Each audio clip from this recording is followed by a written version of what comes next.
Pakistani bowlers 206 runs کا دفاع کرنے میں بھی ناکام. دوسرا ٹی20 جنوبی افریقہ نے 7 وکٹوں سے جیت لیا. 207 رنز ہدف کے تعاقب میں ریزا ہینڈرکس نے سینچری داغ دی. 117 رنز بنا کر آؤٹ ہوئے. میزبان ٹیم نے ہدف آخری اوور میں پورا کر لیا. پاکستان نے پہلے کھیلتے ہوئے 206 رنز بنائے. سائم ایوب 98 رنز کے ساتھ ٹاپ اسکورر رہے. بابا نے 31 اور عرفان نے 30 رنز اسکور کیے. جنوبی افریقہ نے 3 میچز کر لی. سیریز کے تمام میچز اسپورٹس اور براہ راست دکھائے جا رہے ہیں. آئی سی سی نے چیمپئنز ٹرافی کے لیے ہائیبرڈ ماڈل منظور کر لیا. بھارتی میڈیا کا دعویٰ.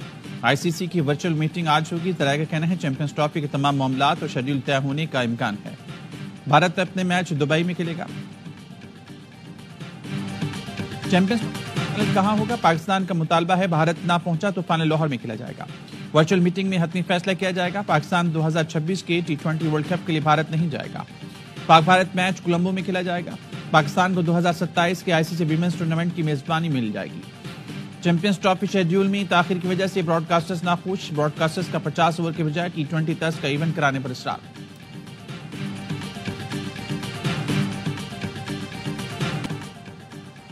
فوجی عدالتیں 85 ملزمان کا فیصلہ سنا دیں. سپریم کورٹ کے آئینی بینچ نے اجازت دے دی. آئینی بینچ نے سماعت کا حکم جاری کرتے ہوئے کہا جن ملزمان کو رعایت مل سکتی ہے انہیں رہا کر دیں. جن ملزمان کا ٹرائل مکمل ہو چکا انہیں فوجداری عدالتوں میں منتقل کریں. سزا پانے والے افراد فوجداری عدالتوں میں اپیل کا حق رکھتے ہیں. فوجی عدالتوں کے حتمی فیصلے سپریم کورٹ میں زیر التوا اپیلوں سے مشروط ہوں گے. دوران سماعت جسٹس جمال مندوخیل نے استفسار کیا کیا آرمی ایکٹ میں ترمیم کر کے ہر شخص کو اس کے زمرے میں لایا جا سکتا ہے؟ آرمی ایکٹ کے تحت بنیادی حقوق میسر نہیں ہوتے. وزارت دفاع کے وکیل خواجہ حارث نے کہا فوج میں کوئی بھی جرم کی نیت سے نہیں جاتا. بنیادی حقوق جرم کرنے پر ہی ختم ہوتے ہیں. جسٹس مندوخیل نے پوچھا کیا سپریم کورٹ فیصلے کے دیگر پہلو کا بھی جائزہ لے سکتی ہے؟ جسٹس امین الدین خان نے ریمارکس دیے فریقین اپنی معروضات تک محدود رہ سکتے ہیں لیکن عدالت نہیں. سپریم کورٹ نے کیس کی سماعت موسم سرما کی چھٹیوں کے بعد تک ملتوی کر دی.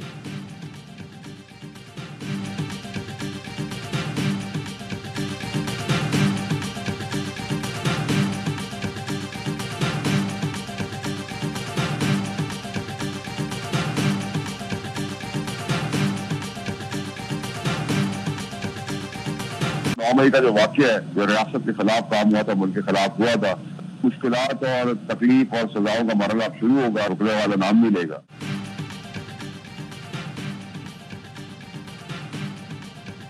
اب سزاؤں کا سلسلہ رکنے کا نام نہیں لے گا. سپریم کورٹ سے اسی حکم کی توقع تھی. سینٹر فیصل بابدہ کہتے ہیں فوجی عدالت سے متعلق فیصلے پر حیرت یا چونکنے کی بات نہیں.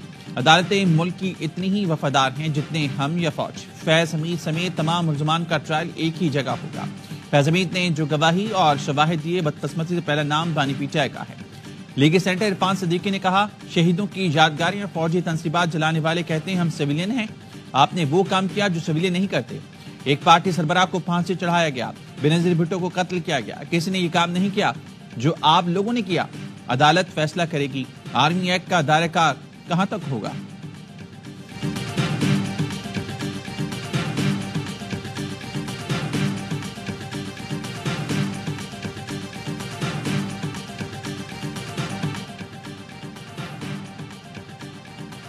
پاکستان تحریک انصاف کا ملٹری کورٹس کو سویلینز کے کیسز کا فیصلہ سنانے کی اجازت دینے پر تشویش کا اظہار.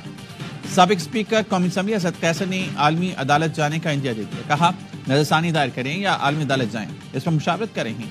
آئینی بینچ سے متعلق ہمارے خدشات درست ثابت ہوئے.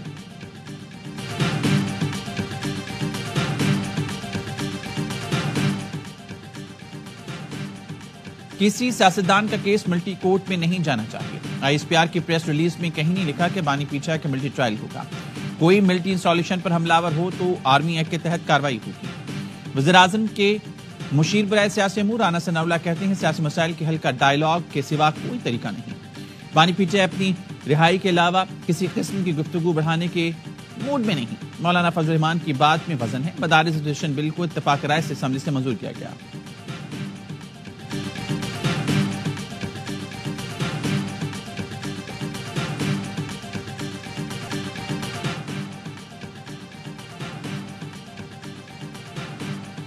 مدارس رجسٹریشن بل منظور ہونے سے عالمی سطح پر پابندیوں کا خدشہ ہے.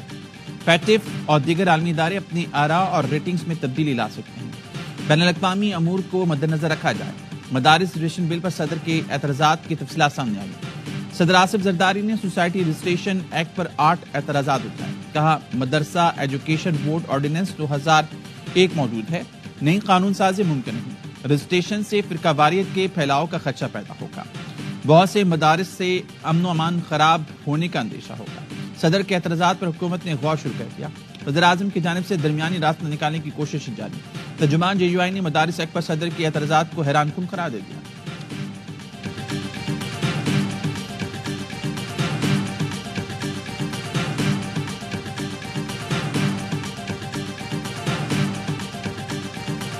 میرے حساب سے شاید ایک صوبائی گورنر مشکل میں بھی آنے والا ہے۔ نہیں آپ نے گورنر بول دیا، اب آپ یہ خبر واپس نہیں لے سکتے کیا؟ کرسی سرک رہی ہے ان کے نیچے سے؟ ہاں، کسی ایک کی تو مجھے نظر آ رہی ہے بہت جلد، جو نام بیچ رہا ہے، جو مال بنا رہا ہے، جو جھوٹ بول رہا ہے، جو کنفیوژن کریٹ کر رہا ہے۔ ایک صوبے کے گورنر کی کرسی بہت جلد جانے والی ہے۔ سینیٹر فیصل وابڈا کا انکشاف پروگرام اعتراض میں گفتگو کرتے ہوئے سابق وفاقی وزیر نے کہا ایک گورنر مشکل میں آنے والا ہے جو نام بیچ رہا ہے، مال بنا رہا ہے، جھوٹ بھی بول رہا ہے، اس کی باری آ گئی ہے۔ ایک ہفتہ بھی ہو سکتا ہے، 2 ماہ بھی ہو سکتے ہیں، بہت جلد رول بیک ہوگا۔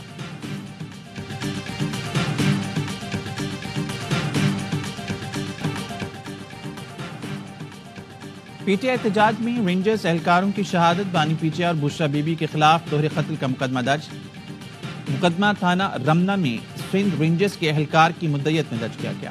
مقدمے کے متن کے مطابق رینجرز اہلکاروں کی ہلاکت کا واقعہ بانی PTI کے حکم پر ہوا۔ جیل میں ملاقات کے لیے جانے والی PTI قیادت کے ذریعے منصوبہ بنایا گیا۔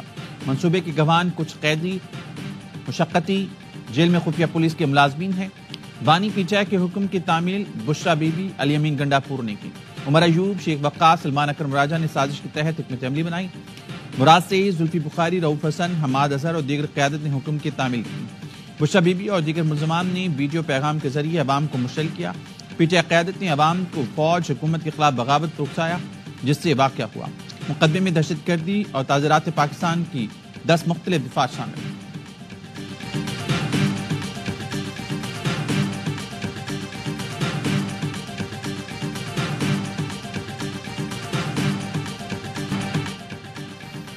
تحریک انصاف نے 24 نومبر واقعات کی تحقیقات کے لیے جوڈیشل کمیشن بنانے کا مطالبہ کر دیا۔ اپوزیشن لیڈر عمر ایوب کہتے ہیں جاننا چاہتے ہیں گولی چلانے کا حکم کس نے دیا؟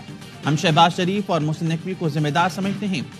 علی ظفر نے کہا 2 شرائط پوری کریں پھر مذاکرات کریں گے۔ پہلے 26 نومبر کے احتجاج پر کمیشن بنائیں، بے گناہ کارکنوں کو رہا کریں۔ سنی اتحاد کونسل کے سربراہ صاحبزادہ حامد رضا کا کہنا تھا مائنس بانی PTI مذاکرات کا کوئی فائدہ نہیں ہوگا۔ محمود اچکزئی کی رہائش گاہ پر اپوزیشن رہنماؤں کا اہم اجلاس، اتحادیوں کو PTI کے حکومت سے مذاکرات پر تحفظات۔